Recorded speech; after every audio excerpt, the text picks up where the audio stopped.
নমস্কাৰ, মই আইমণি ফুকন। মোৰ আন এটা ভিডিঅ'লৈ আপোনালোক সকলোকে স্বাগতম জনাইছোঁ। আজি মই সৰিয়হৰ সৈতে খৰিয়া মাছ ৰান্ধিবলৈ লৈছোঁ। তাৰ বাবে মই কি লৈছোঁ চাওকচোন বাৰু। এয়া অলপমান মাছ লৈছোঁ। এইখিনিত নিমখ, হালধি আৰু অকণমান মিঠাতেল দি ভালদৰে সানি লৈছোঁ। এটা বিলাহী প্ৰেছ কৰি লৈছোঁ। সৰিয়হখিনি অলপ সময়ৰ বাবে মই তিয়াই ৰাখিছিলোঁ।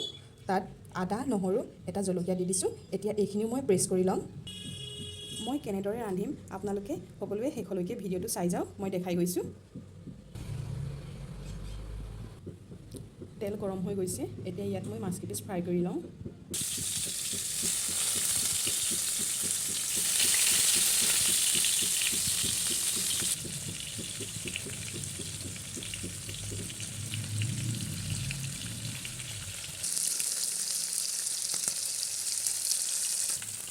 মোৰ মাছকেইপিচ ফ্ৰাই কৰা হৈ গৈছে। এতিয়া এইকেইপিচ মই কাঢ়ি লওঁ। এতিয়া মই মাছ ভজা তেলখিনিতে অলপ কালজিৰা দি দিছোঁ।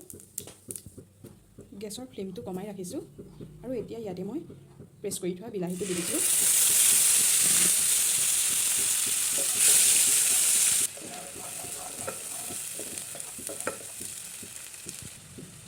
আৰু ইয়াতে মই আগত প্ৰেছ কৰি থোৱা সৰিয়হখিনিও দি দিছোঁ।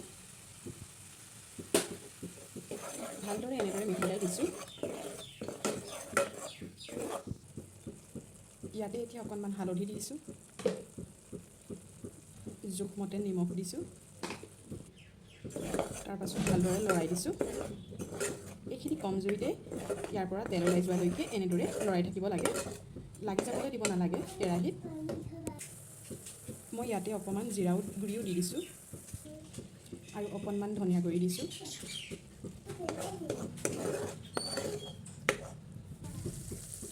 এইখিনি হৈ গৈছে। ইয়াৰ পৰা লাহেকৈ তেল এৰিব ধৰিছে। এতিয়া ইয়াতে মই পানী দি দিম। পানীটো আপোনালোকৰ জোখমতে দিব।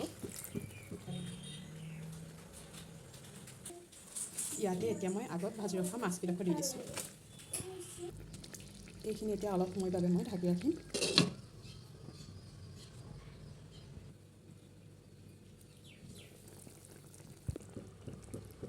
অলপ সময়ৰ পাছত এইখিনি প্ৰায় মোৰ হৈ গৈছে।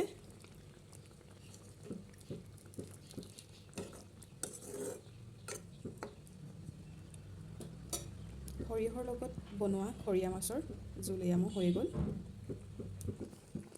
আপোনালোকৰ যদি মোৰ এই ৰেচিপিটো ভাল লাগিলে তেনেহ'লে লাইক এটা কৰি দিব।